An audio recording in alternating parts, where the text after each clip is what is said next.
Welcome to session number 8, Death, the Diomedes and Alaskans at Carlisle. Our first speaker is Rebecca Poulson. She's an artist and a writer in Sitka, co-author with Cora Dow of Sitka, Alaska, A Short History, and also author of an article about a 1906 federal school integration case. She's on the boards of the Sitka Maritime Heritage Society and also the Alaska Historical Society, and she's a member of the Alaska Historical Commission. She's going to be telling us about death in Sitka in the 1930s. Oh, thanks. And the article is in the Alaska History Journal. So I get that got cut out of there. No. I mean, it's not in there. Yeah. First slide, or do I do that? Next slide. Okay.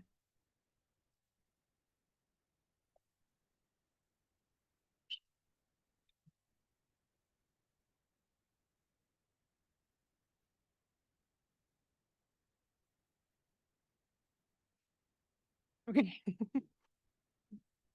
All right.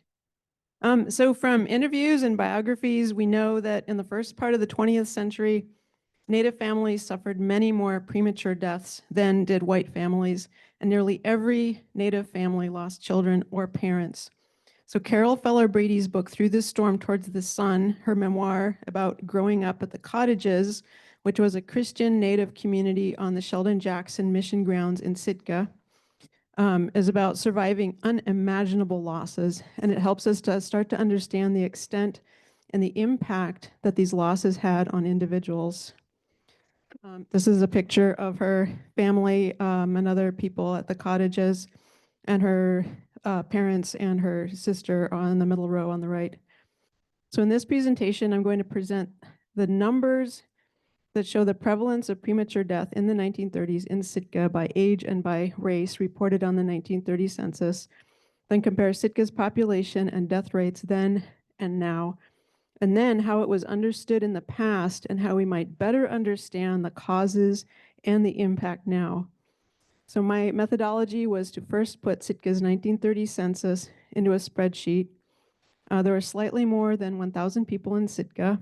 We also copied out all of the deaths, every death recorded in Sitka in the decade of the 1930s from the Alaska Vital Records that has a name, date, and age.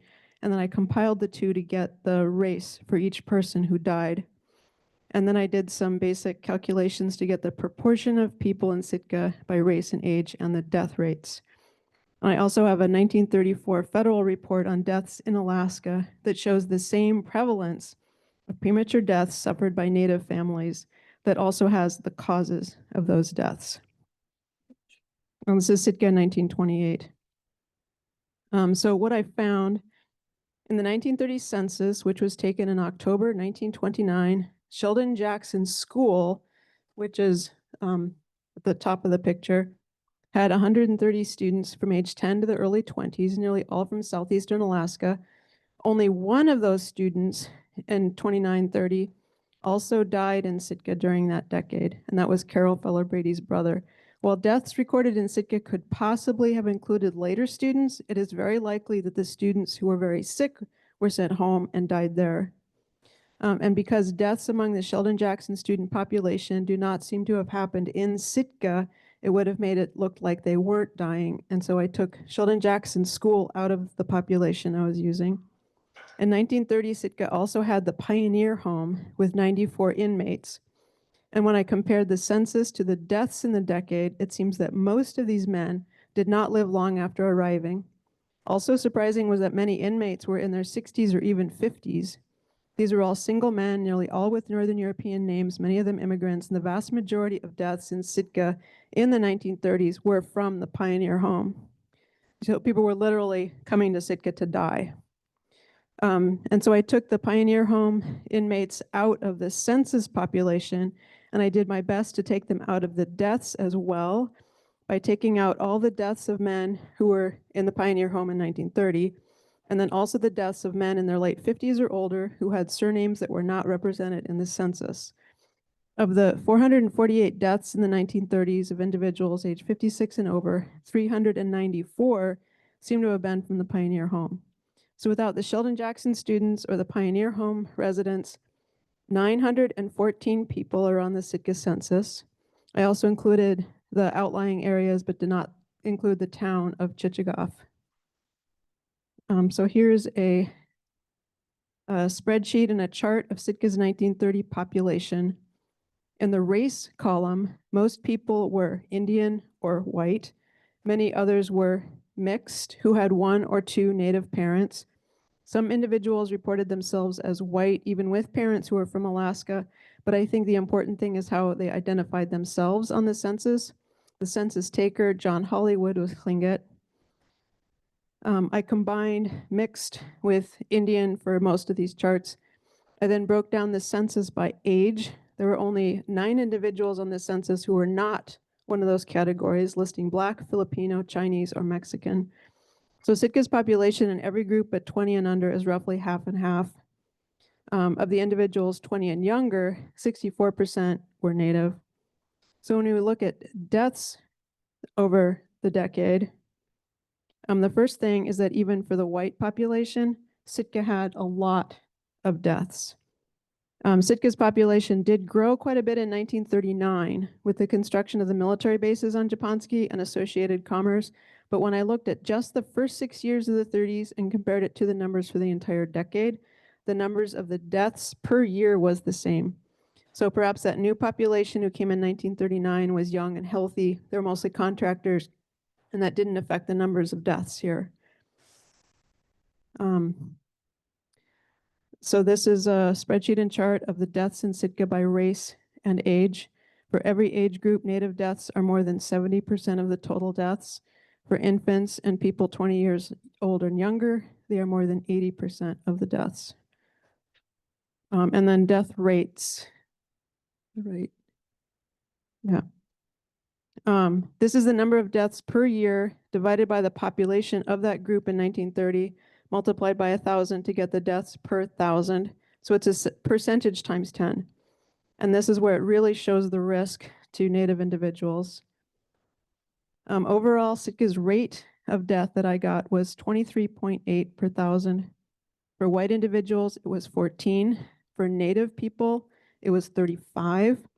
For Native infants, children, and youth 20 or younger, the rate was a staggering 43.7 deaths per 1,000 per year. So in 1930, the rate of death overall in the United States was 11.3. So even Sitka's white population seems to have had a higher rate of death at 14 than did the United States population at large. And this pattern was the case throughout Alaska. The director of the Alaska Medical Services, part of the Federal Public Health Service, Dr. F.S. Fellows, published the first study of deaths in the territory from 1926 to 1930 that shows that these high death rates were the case throughout Alaska. The population of Alaska was close to 60,000 and was, like Sitka, roughly half Native and half white. So the average death rate for the period for all of Alaska, for Judicial District 1, which is southeastern Alaska, the rate for all of Alaska and for Southeast for white deaths at 11.8 is similar and much lower than the rate I got for Sitka of 14. The Native death rate of 18.5 for all of Alaska and for District 1 of 25.2 is less than Sitka's rate of 35, that I got. And I think, it could be that Sitka was a deadlier place. It could be the time period made a difference, 1926 to 30, which is what Fellows was using. And then 1930 to 1939, the Depression years that I have. But the author notes that in Southeast Alaska was the only district where deaths were usually recorded by a professional. And so the rates of death in the other judicial districts were probably higher than recorded. And that could definitely have been the case in Sitka. It could have been just more complete recording of deaths because there was a hospital in Sitka, or there was the Pioneer Home Hospital. Causes of these deaths is overwhelmingly tuberculosis, with And here is, so the native deaths are dark and the white deaths are crosshatched. So the white population in Alaska was older than the native population overall, with many single men. The author also notes that most white persons who contracted TB went south for treatment. And here's a chart of, so you can see where TB is, just, off the charts there. This is a chart of just TB deaths by age and race, showing the rate for Black people in the United States, which is higher than the rate for whites in Alaska, but lower than that for Alaska Natives. Sitka's population in 2022 was 8,462. And these are the numbers of deaths by age for all of Alaska in 2022. And here's a chart showing the differences then and now, with the rate for Sitka's native people in the 30s, the rate for Sitka overall in the 30s, and the rates for 2022. So the main causes in 1930 were tuberculosis, pneumonia and influenza, accidents, and heart disease. Overall causes of death for Alaskans in 2022, and we're older on average now than people who were here in the 30s, were cancer, heart disease, and accidents. So deaths of infants, children, and youth are very rare today. In Alaska, the rate for people under the age of 24 is less than 1 in 1,000, which would mean that Sitka, with 1,906 babies, so we're talking about now, children and youth age 24 and younger, would lose on average fewer than 2 babies and children a year if we're average for Alaska. And I think Sitka is a little bit higher. Causes of death for infants and children now under 5 in Alaska were conditions arising in the perinatal period, congenital conditions, and accidents. For young people aged 5 to 24, the leading, this is kind of the tough part, the leading causes of death in 2022 were suicide, accidents, and assault. If Sitka now had the same rate of death for babies and young people as in the 30s, we would lose 57 children and young people every year. If we had the same rate now as native babies and children and youth had in the 30s, we would lose 84 babies, children, and youth every year. And so back to the reality of the 1930s. So in the 1930s in Sitka, there's a community of fewer than 1,000 people, lost 22 people every year, with 11 people dying at age 20 or younger. And then think about Sitka's native residents as a community of just 434 every year, losing on average 15 members of that community, 11 of them under age 56, 9 of them, and this is average per year, infants, children, and youth 20 or younger.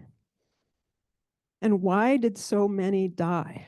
Why was tuberculosis such a killer of Native people? And a big reason has to be economic stress, which is still very much the main factor today.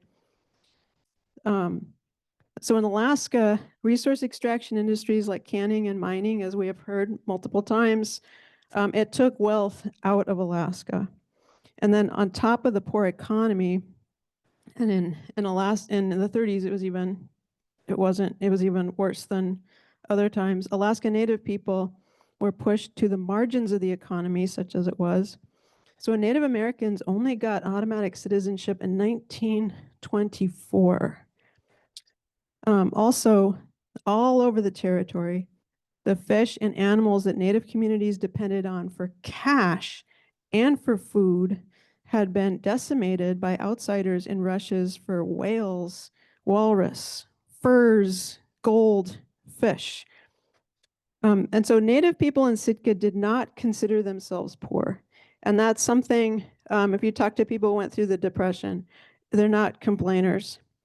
But a lack of cash means that life is more stressful. And when you get sick, you have less access to things like adequate heat, warm clothes, being able to rest, not have to go to work, and to isolate sick people and to have adequate, healthy food. And we have to unpack the concept of subsistence food. Native foods have always been more than just subsistence. But in the 1930s, the economic problems Native people experienced were not because they were used to some other kind of economy, but because the economy was bad for everyone and worse for Native people due to the limited ways they could earn money. In the 1930s, no matter how much local food your family could get and preserve, you also needed cash to live and to stay healthy. And in fact, you needed cash in order to get that food. So high rates of death from tuberculosis go with your economic situation, such as the urban immigrants in the 19th century tenements, or today's Mumbai. And it seems blindingly obvious, even to the author of the 1934 report, that the main reason was economic. But he also reveals what was contributing to that economic problem when he wrote that besides the poor economic conditions was the, quote, unhygienic methods of living, ignorance, superstitions, and the lack of interest on the part of most whites and natives in the territory. And this reflects the way the TB epidemic has been written about in the past, and even today, that it was to do with Native people themselves, even though Native people had thrived for thousands of years, and even though TB has been present in Alaska all that time. And also noted that the deaths were much higher in places that had felt the impact of Europeans and Euro-Americans. So the causes and the impact of the very high rates of premature death is really important to integrate into our understanding of Alaska history. We now know about the impact of trauma and overwhelming stress on people, and statistically on a person's long-term health, and how PTSD affects parenting. So it's not surprising that Native people still have less generational wealth, lower life expectancy, more premature death than do groups of people who were not discriminated against, who did not experience that extreme deprivation that Native people did from the late 19th into the 20th century. And one tragic statistic that in 2022, a white person's average life expectancy was more than 79 years. For a Native person, it was 66. Half of the people in this picture died prematurely. Carol Feller Brady, in her book, tells how in the mid-30s, her two beloved older brothers were lost in a boating accident, and her father died of tuberculosis. That overwhelmed her mother, who had already lost several children before that. She lost her mother to alcohol before losing her to death. Her sister married an abusive alcoholic and died with her children in a house fire. And Carol herself, who lost her entire family by the time she was a teenager, struggled with anger and alcohol. But even as we recognize that it was outside forces, economic and social, that pushed people in a bad economy even further down, leading to overwhelming losses of children and parents, we also need to see people in the 30s as more than just these outside forces. And the people that I've talked to, they certainly don't.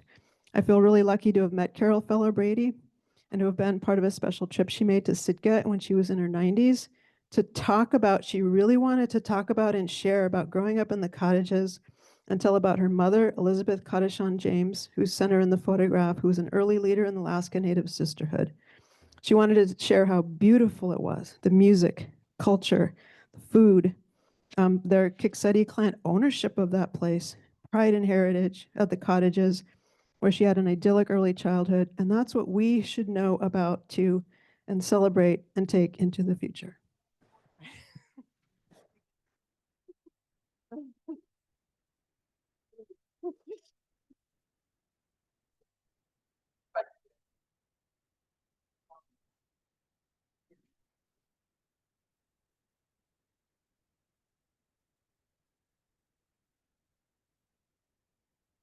Thank you, Rebecca. That was very interesting. Could you say anything about access to healthcare in Sitka during that period? Did people just pay as they go, and how was the Native experience different than the white population?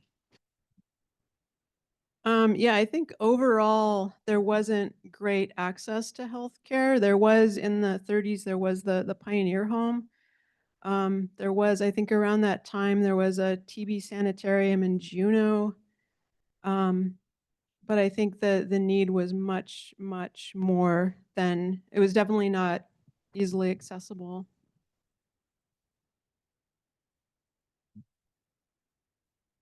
Thank you for your presentation and for sharing some of your methodology about the numbers and what you were choosing to study. I'm wondering why you chose Sitka as a case study for this larger trend. It was mainly I've been working on like interviewing people who were associated with Sheldon Jackson School, and it was just really striking, like in all the biographies of Native people and all the people I interviewed who grew up then. It was just like, oh yeah, I lost these siblings before I was born, these other siblings then my mom died, and and I was just wanting to kind of quantify that. Yeah. Thank you very much. And forgive me, I came in a few minutes late, but did you use any records from the Bureau of Indian Affairs, the application for relief of destitution? Did they do that in Sitka? Because I'm writing about a woman who died prematurely of tuberculosis, and then her son lived in the 30s in Ketchikan. And online, they have these applications for relief of destitution. So he filled one out in the 1930s, but there was also a page where the person taking down the information, who was sometimes just a local teacher, could write if they thought the person was alcoholic. In other words, like negating all the needs assessment that had been done with the application because somebody thought they'd spend it on drink. Yeah, well, and that's one of the big things, there were still like so much that you read from the 19th century, 20th century. It's just like, oh, it was alcohol. That's why the people are having problems. And that's just completely false. Like alcohol, like now, like we know that it's not the presence of alcohol. It's, whatever is, making you need, it's the trauma that makes you, turn to abuse, of things. It's not the other way around. Yeah. But yeah, there was a lot of that stigma. Yeah. And that all went part of that whole thing of just like blaming the victim, I guess. Yeah. Yes. Was this happened in 1938? Was this part of a larger TB epidemic in Alaska? Because in the research I've done at the north mouth of the Yukon River, everybody was dying of TB. Oh yeah. No, TB was well, and then Ray Hudson wrote that article in a journal about how like people in the Aleutians had relied on sea otter, to sell for cash, and then non-natives came in and just wiped them out. And I think that had a lot to do with in Unalaska, the TB epidemic was just unbelievable. And I think all over Alaska, just where this situation, this economic situation happened, and it was going on from like late 1800s, and then it only really ended with the drugs in the 50s. It was overwhelming. Oh, sorry. Just yell, but Yeah, yeah. thank you. Don't mean to harp on TB or too much or anything like that, but I'm just curious, if you couldn't go to a sanitarium, if you were in the community and could not leave, how would people treat TB? And that's the thing. There's you need, in order to treat TB, you need rest, you need good food. And there's actually a woman in Sitka who was in Cake, and she had a story about when she was a kid and there was a public health boat that came around where they would, x-ray kids, or x-ray everybody. And she was diagnosed with TB, and she remembers her grandma was just weeping. This was in Cake, and because her mother also had TB, but she had like her own room, and her grandma gave her, I think, hooligan oil and Devil's Club, some, like tea, and she's living today. She's in her, like later 80s. Yeah, so there is, treatment, but a lot of it has to do with like good food, rest, and then now there's drugs for it. And just a lot of people did not have that luxury. You have a little house, and again, like you need cash in order to get even like your food, and you still need, in addition to like if you do have access to like, fish and stuff, you still need money for everything else. I wanted to remark, since we're talking about the prevalence of TB, yesterday I presented a paper about the extraordinary number of deaths of Unangak that were relocated to Southeast Alaska and were imprisoned in Japan. And a large number of those deaths were from tuberculosis. And in the case of the Atuans in Japan, it was starvation that was compounded by tuberculosis. I think we have time for one more question.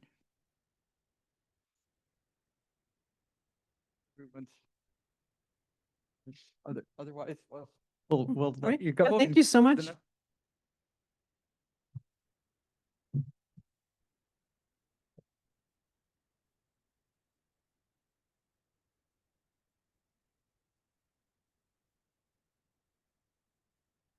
Our next speaker is Ben Seymour. He lived and taught on Little Diomede for 3 years in the early 2000s. And he is currently finalizing his manuscript of memoir and history from Little Diomede, and he's seeking a publisher.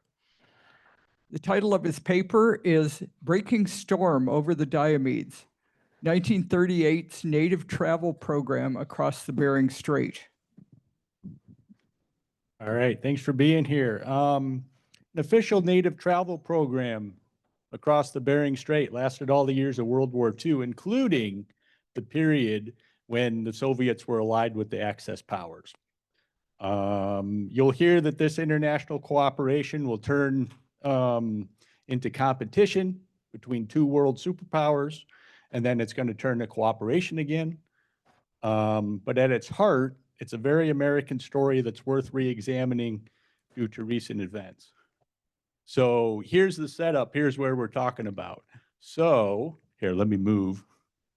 Oh, here, let's see.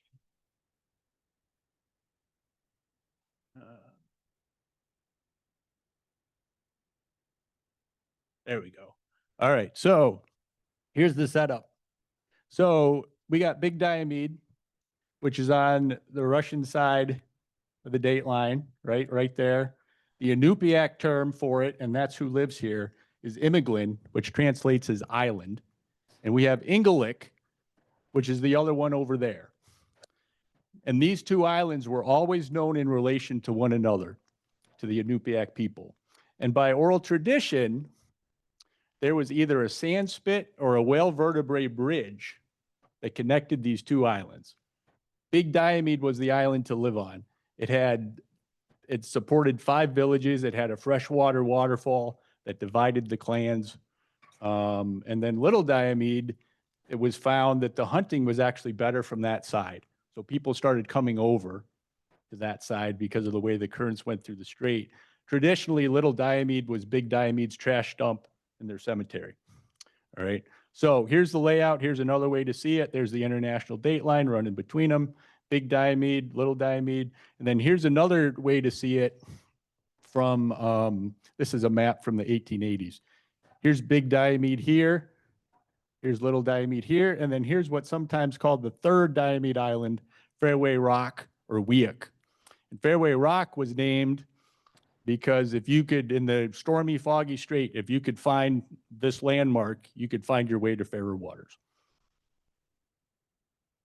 Here's another way to see this layout. And what you can see by this is that this is an area that really facilitated itself to travel across the strait. And that's what the natives did. Okay. Little Diomeders went to far eastern Russia. The Russians were coming across to Alaska, and this was pretty much unimpeded. This was pretty much unregulated. It was unregulated for a long time. Okay. So if we're looking from the top of Little Diomede and we're looking west, here's Big Diomede. And then here's the Russia mainland here. So Cape Dezhnev, all right? You turn around and you look to the east. And here's mainland Alaska. That's Cape Prince Wales right there. Okay. You look to the south, there's Wiyik. And you turn around and look to the north, and it's open ocean. So the other thing to keep in mind as we're talking about Little Diomede, as we're talking about Inalik, is that that village faces west. It's more associated with the Asiatic side of the strait than it is with the American side of the strait. And that's going to be important to remember. Okay. So the natives were going back and forth across the strait. All right. Well, things started changing a little bit in 1907, because what happened is they built the first schoolhouse on Little Diomede. Okay. The Americans at that point, and this was Sheldon Jackson too, this was the legacy of Sheldon Jackson. This was actually under Tom Lobb. But the Americans showed that they were willing to do something that the Russians never were, and that was to invest resources. Okay. There's a long, long history of the Russians really liking the fur revenue that's coming out of Alaska and of Chukotka, but they could never figure out how to tax it. There's great accounts from even just as soon as after Bering's voyage of tax collectors coming out to the Diomede Islands. And the Diomeders would just shoot arrows at them and chase them away. And so, things really started changing. All right. The other thing to remember is just after the Alaska Purchase in the 1860s, the Americans were there. The Americans were in the strait. Used the strait for law enforcement, whaling, and trading. All right. The Americans were there. The Americans were even on the far side of the strait. There's these great accounts from the 1870s of explorers coming to Chukotka, and they remarked, they said, look, everybody can speak English. Even little kids can speak English, but nobody can speak Russian. So the Americans were there. And the Americans were a force. All right. So they built the school on Little Diomede, and something interesting starts happening. People start moving. They start moving from far eastern Russia and from Big Diomede towards Little Diomede and the Alaska mainland. That happens again and again and again and again. All right. So they're moving towards resources. And one of the things that people forget about Inupiaq and Yupik peoples is that as Americans showed up, Americans were bringing resources, and those resources were making their lives easier. So many times, those indigenous people were choosing to move towards the Americans because it solved a problem for them. Okay. And that was a problem that the Russians never solved. All right. Fast forward to 1917, the Bolshevik Revolution. All right. The Soviets, it takes them a few years to get out to far eastern Russia, but they do it. And when they get there, they find a few things. One thing that they find is that the natives are traveling across the strait back and forth. Another thing that they find is that the Americans are there. And the third thing they find is that Big Diomede has been depopulated, because what's happened is people have moved over. Okay, so here, this shows the village of Nakhon. Nakhon is the easternmost village on the far east, on the mainland of far eastern Russia. Okay, so the Navugmiut, and they're actually a Siberian Yupik group, but the Navugmiut came over to Big Diomede. And there were only a few families, and there was one main hunter, and his name was Aga Yigek. And Aga Yigek came up with a plan. Aga Yigek had these teenage daughters, and he was going to marry them off to other hunters from Nakhon. And he was going to be in charge of everything. So he had this great plan, but guess who else was on Big Diomede? The Soviets came to Big Diomede. And they established a border guard, and they established a weather station and an Air Force base. Okay. So within a year, in a couple years, Aga Yigek commits suicide. And probably because you realize that Soviet designs didn't include him. All right. So what's interesting about the Navugmiut is traditionally the Navugmiut maintained marriage and trade relationships with the Diomeders. Even though they were two different Eskimo groups, they worked together. Okay. So So this all kind of made sense from an indigenous perspective. All right. So fast forward a little more. February 1938, Soviet ambassador comes to Washington, D.C., the embassy, drops off a proposal and says, look, there's natives coming across the strait. This travel can continue, but we have to agree to a few things. One thing we have to agree to is that you can't bring commercial quantities of stuff to trade. We can't do that. You can't bring written materials. You can't bring firearms. You can't bring religious objects. All right. So this is dropped at the embassy. And this goes up the chain of American governance. And the first person that this goes to is it goes to Harold Ickes, the Secretary of the Interior. All right. So what you see here is this is the first page of the memorandum that's dropped off at the embassy. This is the first page of the summary that's given to Ickes.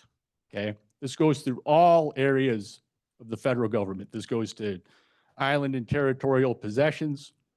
Roosevelt knows about it. J. Edgar Hoover at the FBI knows about it.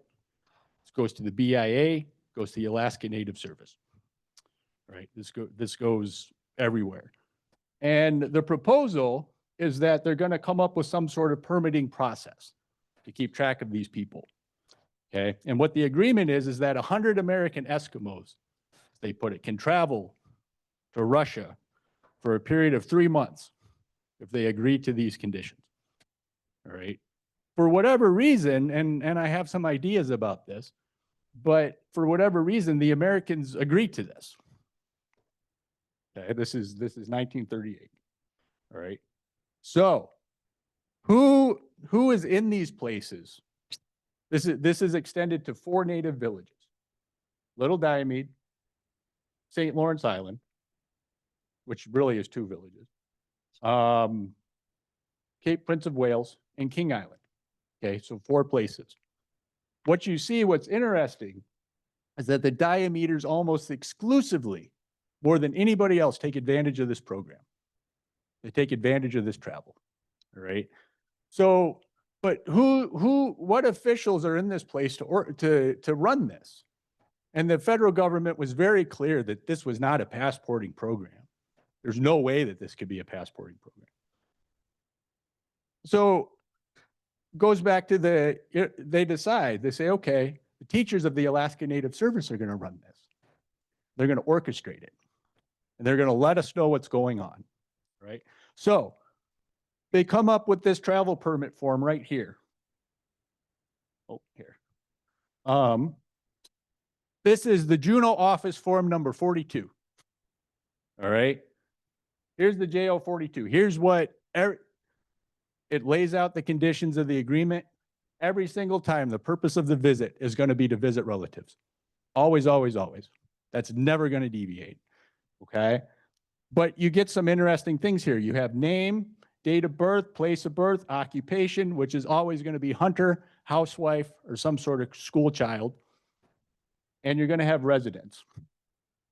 So if you go through a stack of JO 42s, you figure out some things about migration through the strait and how things changed. All right. The further before somebody was born from 1900, so 1880s, 1890s, it's more likely that they were born on Big Diomede. Okay. If they're born 1900 or after, they're born on Little Diomede. All right. This was probably the first time that these people really had to think about their birth dates. Okay. But you can see that names that start at the beginning of the program, they have disappeared by the program's end, which suggests that they probably moved to mainland Alaska. And what happens is new names come in. All right. But because this is the first time that people are having to think about their birth dates, you get some strange anomalies as you go through this. Like, so right here, this guy, Riley Seco, and he might have been being funny, but he was born in 1861 on Little Diomede, and this is a form from 1942. So if you do the math, an 80-year-old hunter probably isn't going across the strait. So much of this was guesswork, okay? So what you have on this side is you have the English version. On this side, what you have is the Cyrillic version. They were identical. And often one would be issued another, and the other would be issued too. All right, fast forward to 1944. This teacher, Albert Heinrich, arrives on Little Diomede. And he quickly learns that he's got to run this program, that this program's been going on. But he hears from Juneau. Juneau hasn't heard anything about what's happening with native travel across the strait for the last 2 years. So Heinrich's like, well, that's not so good. And then the other thing that he figures out is that natives are coming from the Soviet Union to visit. That was never part of the program. That was never part of the agreement. So Heinrich's got to get to work. Heinrich's got a lot to do. So one of the things he does is he starts sending back, he starts collecting and sending back JO-42s to Juneau. This one here on the left is, for whatever reason, and you can see Heinrich's notation there, for whatever reason, the original form was kept by soldiers on Big Diomede because that was the protocol. You go from Little Diomede to Big Diomede, you get everything checked, and then you continue on. Okay, so for whatever reason, Heinrich said this was written down. Here's one that was left, and he puts a note. This was signed in blank. So what that means is the teacher filled it out, signed it, but didn't put any of the demographics in. Okay, so Heinrich sent this one on, and then this one's interesting too because it was notated by border guard right there in Cyrillic. Why, I'm not real sure. All right, so things progressed through 1944. 1945, there's this guy named David Knieviak. He goes hunting on the far side of the date line. He's a diameter. He doesn't have a travel permit. He gets arrested. Okay, Heinrich issues a JL-42, sends some people over. They go retrieve him. Soviet soldiers say, look, you can't be without a travel permit. Okay, so Heinrich, and these are some articles after the fact of Knieviak's arrest. Okay, Heinrich sends a letter, and he doesn't really worry about it. He says, look, everybody on Little Diomede's losing their mind, but don't worry about it. If you ever want the definition of a rumor, come to Little Diomede for a few days. You'll learn what that is. All right. So Heinrich kind of dismisses the whole thing. He says, look, this is Soviet growing pains, but they have closed the border. They have restricted hunting. They've given the travelers who are coming over a date by which they need to return, right? Heinrich's pretty sedate about the whole thing. But he doesn't hear anything for a month. And then he starts freaking out a little bit. So he sends this telegram over an open line, just basically explaining the situation. This is the actual telegram. The only thing that's wrong with that is it's over an open line, which can be intercepted by anybody, including and probably the soldiers on Big Diomede. So now the American government's freaking out. Okay. But the travel program continues. All right. So August 5th, 1948, 18 Little Diometers set out to visit relatives in East Cape. They go to Big Diomede, they pull the boats up, they get their stuff checked. They look over, and this is the title of the article, they look over the top of Big Diomede and they see that there's a storm coming. But they know that they can make the Russian mainland. They just have to go through this procedure. They are not sent on. They are indicated to bring the boats up and set up a wall tent. One day stretches into a second day, stretches into a third day. They are kept for 52 days. Today, this very day is actually 77 years ago. Today is the day that they left Big Diomede, the day that they were released. I don't know how that happened, but it did. So one of the travelers is this guy named Roger Mnaidlook. Roger Mnaidlook, his father was actually the first native school teacher in Alaska, the first native head teacher in Alaska. His name was Charles Mnaidlook. But Roger Mnaidlook goes on this trip, all right? And Roger Mnaidlook comes back, and a couple weeks later, they figure out that he's developed tuberculosis. So he gets hospitalized in Juneau. Who visits him in Juneau? Ernest Gruning. Ernest Gruning, the new governor, comes to see him and asks for an account. So Mnaidlook types him out an account, and this is a handwritten letter that he included to Gruning. And what he's asking for is he's asking for help to get his article published because he doesn't have any money for his family. Now, we don't think that Gruning never helps him. And Mnaidlook's story isn't told until 2004, and it's his niece that tells it in Alaska Anthropology. Her name is Eileen Norbert.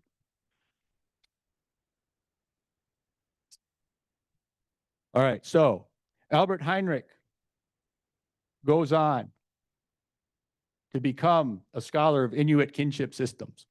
Okay, he leaves Little Diomede, he goes to New York City, he enrolls in the New School of Social Research. His articles are always interesting, and he always links them back to what was going on in the Bering Strait. And a lot of his reporting there started with him talking about reporting on the Soviets that were coming over and what the Little Diomeders were doing. And that's a picture of him in New York City. And he's pictured with elevator operators at the Brooklyn Jewish Hospital where he got a job. And this is the only picture that we know of Roger Mnaidlook. Mnaidlook will eventually die, okay, from tuberculosis. But this is the only picture of him that we have. And this photo was taken by his father. Charles Mnaidlook was also a pretty crackerjack photographer. So let's position this a little bit. Talking about this time, the article that everybody references is this Detente on the Rocks. This is from 1975, the New York Times. Okay, so all of what I've shared with you is information that is unknown. People don't know this. Okay, people don't know that this program existed. What this program talks about is it talks about how the ice curtain was beginning to thaw. Okay, and we know that goes on through the 80s, right? We get Lynn Cox, we get the bilateral ski sled thing across the Bering Strait, the Bering Bridge expedition, which is all summarized very nicely in our own David Ramsher's book, which is for sale over there. And then, of course, fast forward to the Trump-Putin summit. And what's underreported in the mainstream media is that Putin definitely referenced the Diomede Islands. So what positions me to be able to tell you this is that I taught on Little Diomede for 3 years, and that's where I learned about this travel program. And then I went into the archives and figured stuff out. Okay, so here are other things that I've researched.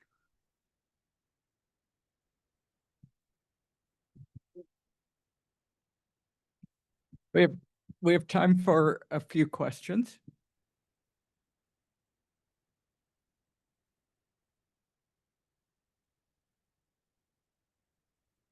So is this program over now? And is there anything currently in the last few decades that allows them to travel Well, back and forth? Mr. Ramsher can talk more about that. He's my joke, which I haven't told him, is he's part B and I'm part A. But visa-free travel still exists for Native people. I think it's cost prohibitive. Most people don't do it. Right now, people are kind of afraid to do it. But that's the short answer that I know. I'm the aforementioned Mr. Ramsar.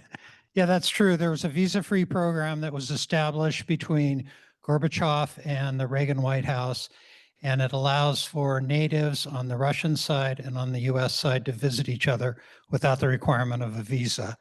And there's a sort of a marshal on each side that's set up to process the visa requests. It's not unburdensome. It's less burdensome than getting a visa, but you still have to apply and you have to have the resources to go from the Russian Far East to Alaska, for example. And as he said, not many people are doing it. There's no transportation, there's no direct air service. And I think probably ship traffic is probably prohibited too. It's a pretty restricted area, so. But the program exists on paper. Questions?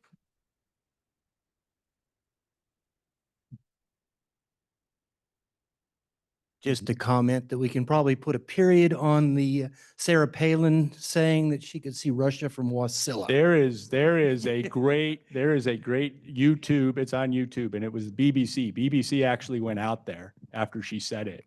And she interviewed many of the people who I worked with and asked them, and they all pretty much said that Sarah Palin hadn't been there. So, but that's available on YouTube. Other question?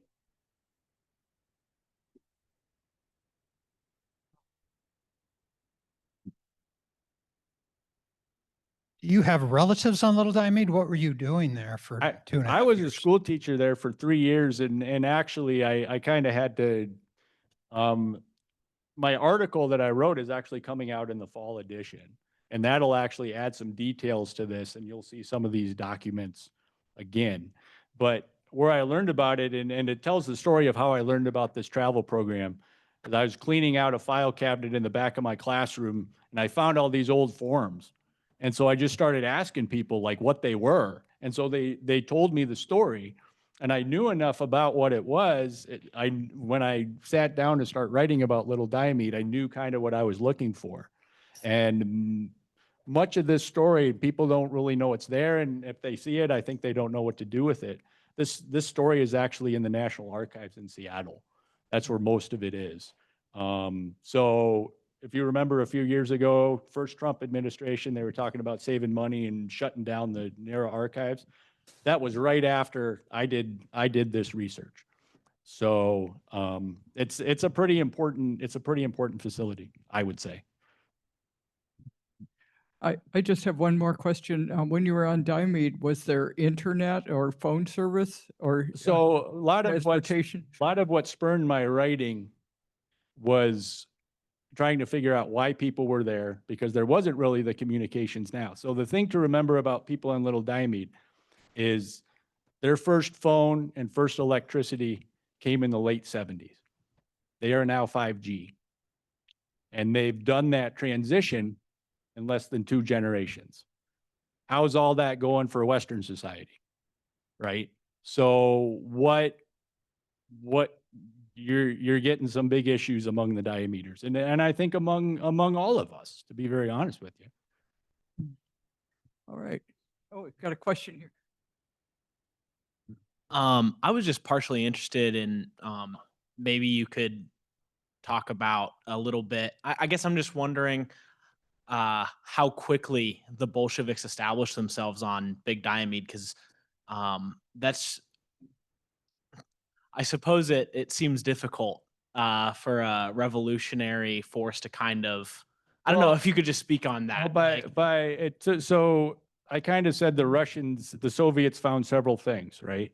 Well, one of the things they also found, and Victor's going to talk about it in the next section, but he's going to talk about the precursor to it, but the Japanese were even out there, right? So there were all these factions competing for this territory, and they weren't revolutionaries as much as they were established. And you can say whatever you want about the Soviets, but here's the truth about the Soviets. They organized a place that nobody else could organize. If you look at the Chukchi people, the Chukotkins, they are the only people to sign a treaty with the Tsar of all the people that they were trying to organize. And the Soviets came in and they organized those people. We can say whatever we want about that, and there's plenty to say, but they did it. And they did it in a way that, do the ends justify the means? I don't know. The important part of this story, though, is that this research came to light because these borders were opened. And what this was, like me talking about like Aya Yigik, that was because some Russian language scholar researched that, found that in the files, and wrote about it in English. That's because of opening borders. This whole story is about opening borders. So this idea of shutting things down and being isolated, I mean, that doesn't bode real well for research and for scholarship, right? Thank you. We better move on to the next one. So thank you. Let's have a big hand for Ben.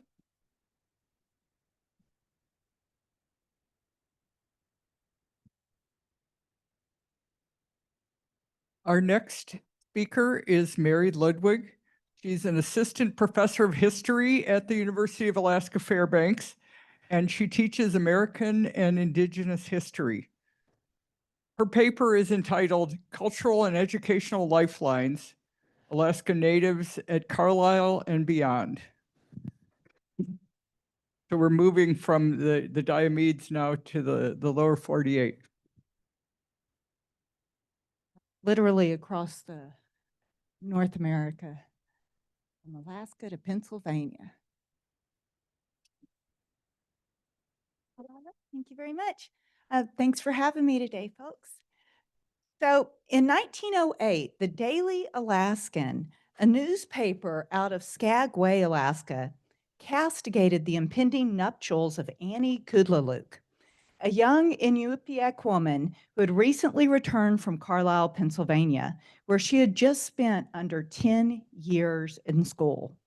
The founder of the Carlisle Indian Industrial School, Colonel Richard Henry Pratt, had famously vowed to kill the Indian and save the man when he created the school in 1879 with an assimilative agenda meant to erase the cultural elements of Indigenous societies, including their languages, cultural practices, belief systems, and most importantly, the relational ties among Indigenous communities. Annie Kudlaluk would seemingly have been a prime subject for cultural erasure. She was one of 6 Alaska Native students who arrived at Carlisle on November 14th, 1897. She was only 7 years old. She spent the majority of her childhood at the school and worked for years in the school's outing program, where she lived with 4 different white families across the Pennsylvania countryside. Despite the distance from her home in Utqiagvik to Carlisle and the significant time away from her community, Annie longed to contribute to the people she remembered as a child. After graduating with honors from Carlisle, she returned. Her seeming reintegration led to the derogatory assessment of the Daily Alaskan, which castigated her for having, and I quote, returned to the ways of her people, to their diet of blubber, their odd manner of dress, and all their native ways. Her education seemed to be the least of her concern, and so far from carrying the lessons of civilization to her people, they had caused her to hearken to the call of the wild. It is rumored in social circles among the Eskimos that she is soon to marry an ordinary native and give up her training, her ideals, her dreams. However, Annie countermanded the writer's expectations for her future, along with Pratt's hope of fully assimilating Indigenous children into settler society. She worked as an assistant teacher in the Indian Service for 3 years at Utqiagvik, and while there, she rediscovered her language, which she had largely forgotten at school. Then she moved to Riverside, California, where she found employment as a housekeeper before moving to San Francisco, where she continued her education in nursing before marrying a Norwegian man, author Eide. Although she was far from home, she longed to, and I'm quoting her, return as a nurse someday, since she felt it was my duty to help my race. She fulfilled this dream when she and author moved north and served as teachers on Little Diomede Island and returned to Utqiagvik to assist in the Presbyterian Home Mission's construction of the first hospital built there. Annie's continuous ties with her Inupiaq people and the dedication she exhibited to improve their situation reflected a greater trend among the Alaska Native students at Carlisle. Alaska Native students defied an assimilationist agenda and that severed ties to their communities. An overview of the experiences, there, okay. the experiences of Alaska Native students at Carlisle and beyond provides insight into this assertion. Approximately 125 Alaska Natives attended Carlisle from 1887 to 1918, 70 Alaska Native boys and 55 girls. Their ages at the time of arrival range from 6-year-old Emma Essentuck to two 22-year-old young men, Nikifor Shushik, who was a Nongan, and Samuel Frank Johnson, who was Tlingit. While at Carlisle, at least 80% of the students participated in the outing program. Being an outing student involved living with white families off campus and working in various jobs for them. Many Alaska Native students spent months and even years away from campus, providing cheap labor to Americans throughout the countryside. At its core, the outing program provided another means to assimilate Indigenous students. Students also attended local schools outside of Carlisle. While in school at Carlisle, the curriculum included a focus on the trades. Alaska boys were more likely to be trained in carpentry, farming, and printing, while girls learned housework, sewing, and laundry, and a few matriculated through teaching and nursing programs. Not all Alaska Natives survived this experience. Carlisle records the deaths of 16 Alaska Native children, approximately a 13% death rate. But the practice of sending sick children away from the school contributed to still higher fatality numbers. Altogether, Alaska Native students endured a regimen focused on assimilation to American culture, learning marketable manual trades, and enduring sickness and the loss of their friends. However, the Carlisle experience did not necessarily lead Alaska Native students to cast off their ties with their community or homelands. Rather, most students were determined to return to Alaska, and often utilize the skills they had acquired at Carlisle to respond to the rapidly changing economy and expectations in the early 20th century. At least 69 of the surviving 109 students returned to Alaska, and upon their homecoming, they reestablished family bonds. The Tlingit girl, Margaret Jane Brown, who is number 2 up here and on the top row, she was known as Maggie, and she provides a case in point. She arrived in Carlisle in 1903 at the age of 7 years old and did not leave Pennsylvania until 1917, staying on for 2 years as an outing student, even after she graduated in 1915.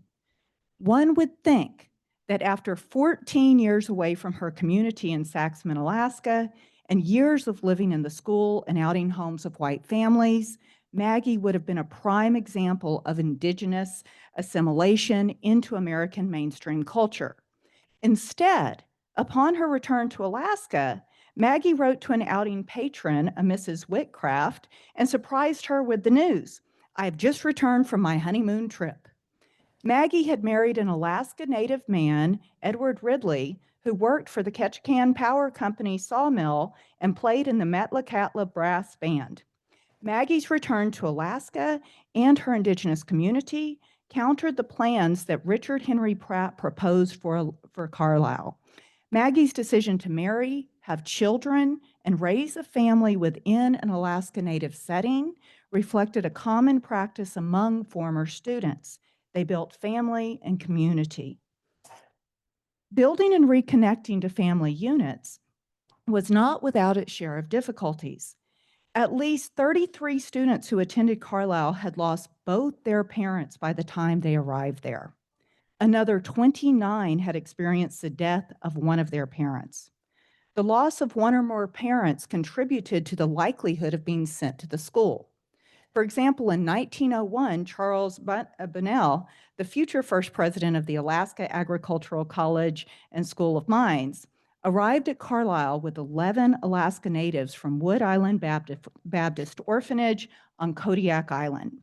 Of those, only Kate Shepard and Peter Dobrovolsky had at least one living parent.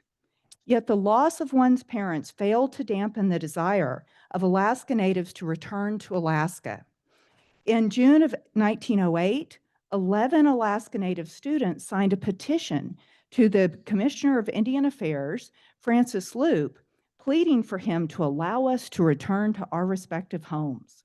They further explained that they represented not only the undersigned, but also several boys and girls, numbering about 7, are out in the country under the outing system, who are with us, and we, the undersigned, represent their feelings. Regardless of many having deceased parents, they wanted to go home. Upon their return, many followed the path of Maggie Brown by marrying and establishing livelihoods.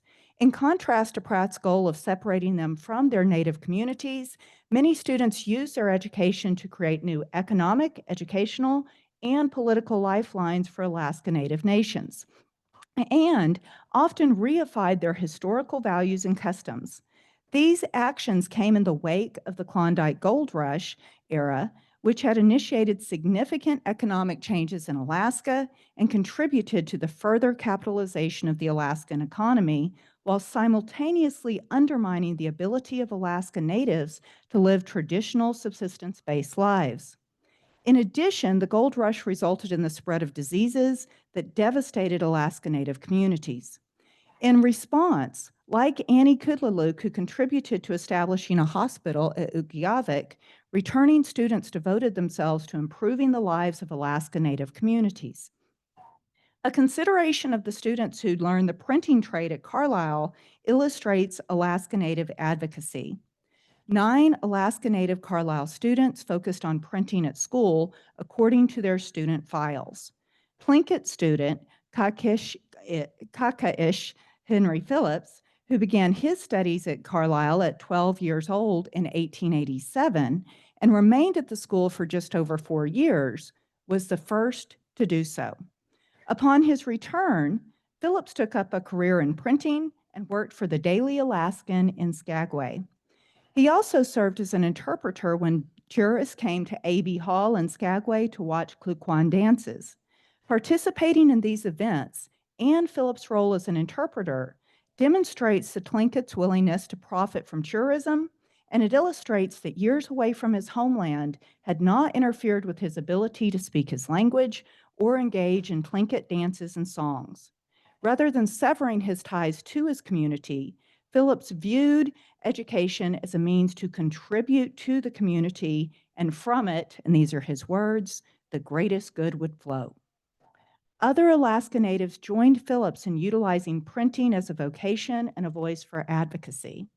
Tlingit brothers William and Lewis Paul had studied printing in Carlisle and are perhaps best known for their work in establishing the Alaska Native Brotherhood in 1912. Lewis worked alongside Henry Phillips as an editor for the Daily Alaskan, and Lewis and William together published 2 newspapers, Voice of the Brotherhood and the Alaska Fisherman. William attended Carlisle beginning in 1899, but was less than impressed with the training they provided, explaining, "The department, printing, merely gets the boys acquainted with the most elementary features of that industry." Despite this poor assessment, he used the skill set as a launching pad for further education and opportunities. In Yupik, Samuel Anaruk did not have printing listed as a trade on his student card, but following his tenure at Carlisle from 1903 to 1908, he worked as a teacher at the Unalakleet Eskimo School and became the business manager of the school newspaper, Northern Light. The paper editorialized in favor of citizenship rights and protections for Alaska Natives.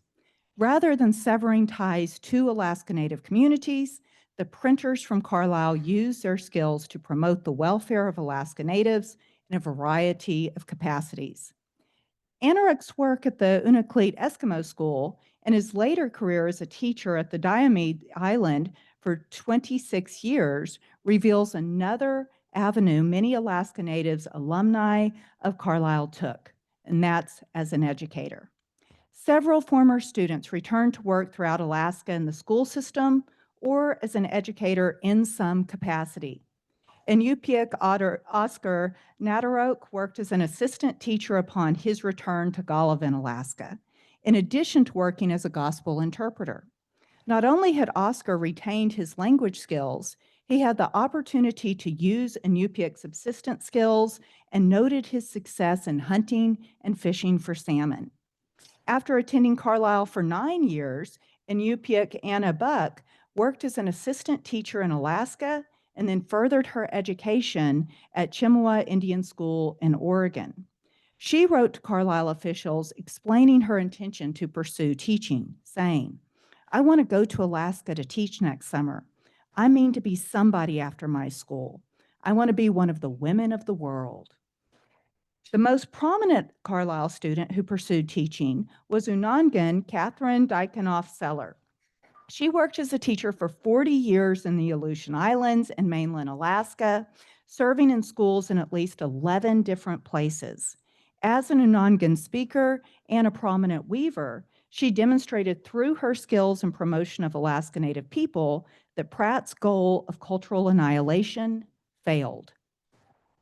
On its surface, Carlisle was an ideal setting to separate Alaska Native children from their indigenous communities and families. Travel alone to Carlisle translated into a journey by ship from Alaska ports to Seattle, at least 1,000 miles, followed by a transcontinental journey of over 2,000 miles. Yet despite the distance to Carlisle and the time Alaska Natives spent there, they retained their lifelines to their home communities. Most of those who could return home did so. Whether they simply went about their lives reconnecting with relatives and building families, or they became prominent advocates of Alaska Native culture, health, and land rights, they demonstrated the survivance and resilience of Alaska Native connections to their homelands and people. Thank you.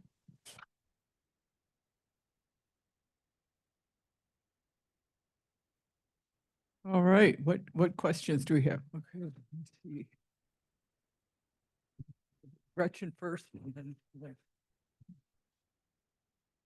I'm pleased to say when I heard Catherine Dyakonoff-Seller's story, I nominated her to the Alaska Women's Hall of Fame, worked with Ray Hudson and the notes of John Bogoy, who had interviewed, and I had hoped to find a granddaughter to come to the ceremony, but I found a daughter in California, and the Native Corporation helped pay her way up so she could receive for her mother. I actually saw that on YouTube with the presentation, so that helped my research. Thank you very much.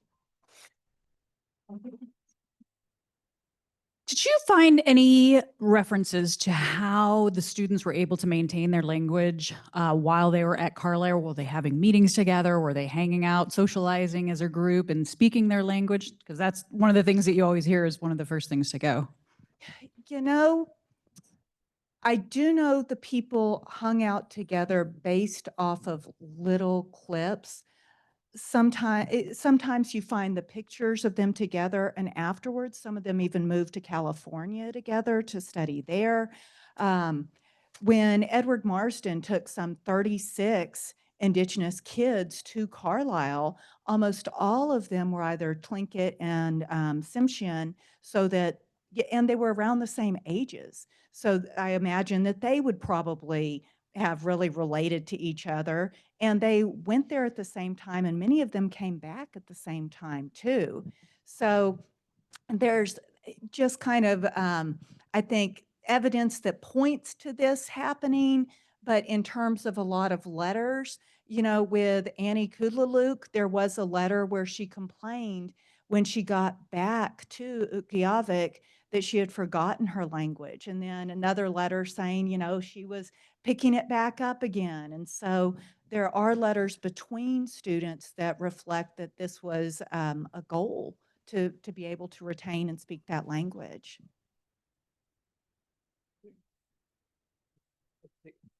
I'll give it to you. Let it run. You made some allusions to some other schools that existed closer to Alaska, so I'm wondering what the process was for sending these students in particular to Pennsylvania instead of keeping them closer, or if there was a process for deciding where students were going. Well, Sheldon Jackson was friends and associates with Richard Henry Pratt. They were both Presbyterian. Edward Marsden, who was a Tsimshian missionary, was also Presbyterian. And so I think that really contributed to students going to Carlisle. There were also some students who went to Carlisle who chose to do this in some sense of desperation.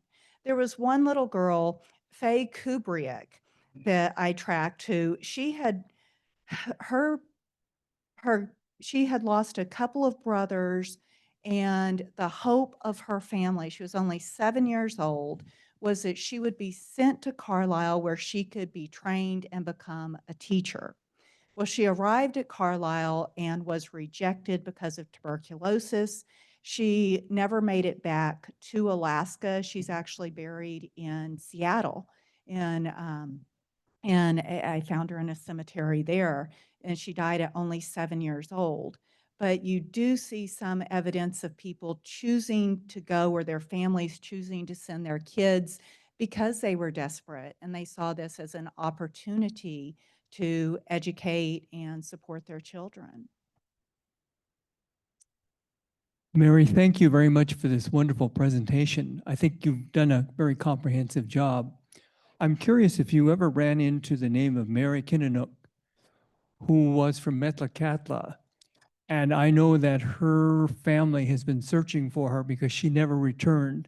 And they were the ones who really initiated a lot of the interest in getting the military to start doing DNA sampling so that they could get the remains back to Alaska. Yes, actually, your email to me about her family looking for her led to me looking at more about what happened to the students afterwards and what happened when we couldn't find the students. And so Carlisle believes that Mary Kinnanook is one of the unknown who was buried at the Carlisle Graves Cemetery. So Carlisle actually moved their cemetery and didn't always properly identify the children who were buried in the original cemetery. And so as some of these families have sought to repatriate the remains of their children, actually identifying the correct remains has been quite problematic. And this drew my attention to, there was one other man, Edward Engeluk, and he was actually out on an outing in Lancaster, Pennsylvania. And while he was listed as having died at Carlisle, he was not buried in the cemetery. He was buried in the Moravian Cemetery in Lancaster, which the Alaska Native Heritage Center is aware of and is working with Carlisle for him. I also found another young woman who had actually graduated, and then rather than coming back to Alaska, she went and volunteered at the Onondaga Reservation in New York and ended up dying and is buried on Onondaga lands instead of in Alaska. And so there are some other kids of Carlisle who aren't just buried at Carlisle, but in the surrounding area. You know, the theme of this conference is really interesting to me because I keep thinking about the work that Judy Kleinfeld did with boarding schools and how that changed the whole nature of high schools in lots of villages. And I keep thinking, maybe we're back to the future. It's very ironic that we keep changing how we think education should be and how local people think that they should be involved. And then they have a high school and then they find that it's too small. And so they want to go to boarding schools again. But it's very interesting how we think about what education is and for whom it should be designated, when in fact, the people who are being educated don't have a say in it. I think we've changed that model, but people are still determining what is the best way to educate children. I've got a question. I've got a question from Zoom too. Raymond is asking, was there a gender difference in surviving Carlisle? Oh, I should have taken those statistics down so I had them in my head. But both boys and girls died at Carlisle. I would have to look at those numbers again. What I did find that I thought was really, really weird, okay? And you tell me if I'm reaching here. We know that Carlisle identified 187 students who died at Carlisle. And Carlisle was open from 1879 until 1918. After 1908, Carlisle does not identify any students as dying there. And so I just think it's really an odd thing that 187 students die in the first 3/4 of the time at Carlisle, and suddenly we don't have deaths afterwards. But they were also sending students away who were sick so that they did not die at Carlisle, which I also tend to wonder with Rebecca's presentation with tuberculosis. One of the places that tuberculosis spread was at boarding schools. And when students got sick and then they sent kids with TB back home with their families, you know, that this also could be a vector for that playing out, I imagine. Oh, in the course of my own research. And in the course of my own research, I met a descendant of a student whose image you just projected on the screen. I don't want to say who because I don't have the descendant's permission to talk about this. I'll tell you later. But this is a granddaughter, and she knew her grandmother, and she thought that her grandmother's nostalgia for Carlisle was deplorable.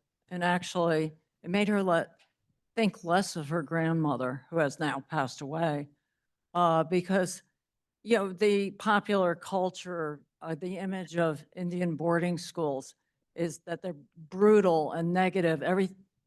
Everything about them is negative. And she just couldn't understand how her grandmother thought it was a great experience. But her grandmother had met the love of her life there, a Cheyenne guy.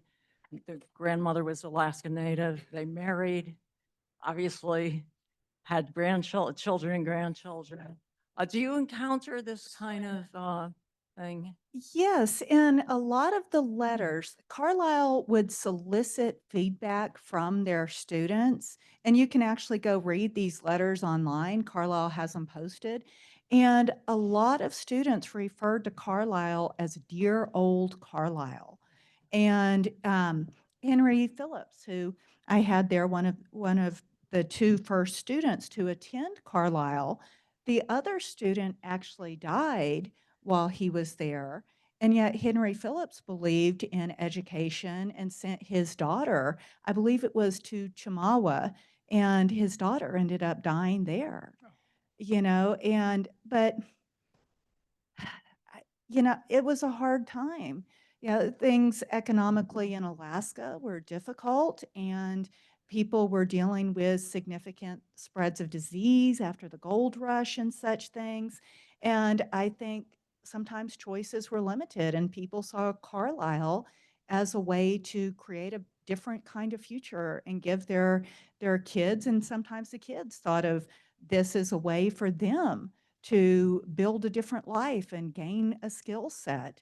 One of the things that surprised me was how many older kids went to Carlisle. People were entering when they were 18, 19, 22, you know, and that reflects a level of choice there, that they wanted to go there for their own reasons. Other questions?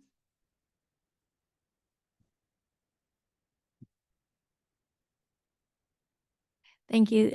This kind of connects to Angie's question, but a lot of these kids were pretty young when they went, it sounds like. So how did they stay in touch with their, their original communities? How does a 6-year-old write a letter to? A lot of them, you know, well, those letters were not in the Carlisle archives.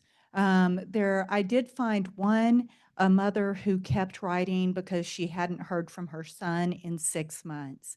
And so every now and then I would catch these letters from a parent or a family member, but I did not see many of those in Carlisle, but who knows how many of their older family members were literate themselves to write to the school to check on the kids there. And so I think you're really identifying a big problem, the lack of connection between those kids and their family members back home. All right, yeah.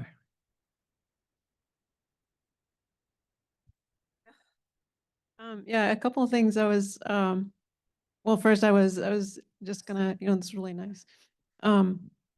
That puzzle of like, wait a minute, they liked boarding school. I think when we look at the wider context, just like the 20th century for Native people, especially the first half of the 20th century for Native people, it was just a really racist world, to where like Sheldon Jackson didn't start their high school program in 1917. So if you wanted a high school education, you had to make this horrible choice, this journey, and a lot of them felt like they were the future. But the whole thing is just the context of, just so many obstacles in the way. Yeah, And and then my question was, how much did you see? You didn't mention the Protestant Christianity. Like, did that come up much? Well, on all of their cards, it was interesting because they would identify the religious views of the child. And when children went to outing schools, they were supposed to be allowed to continue to go to the churches that were their originally listed religious preference. So that was interesting to me because you had kids who were, Orthodox and Baptist and stuff like this, and they would look for those religious practices near the places where they were stationed as outing students. Okay, it looks like it's about time to wrap it up. So let's have a huge hand for these three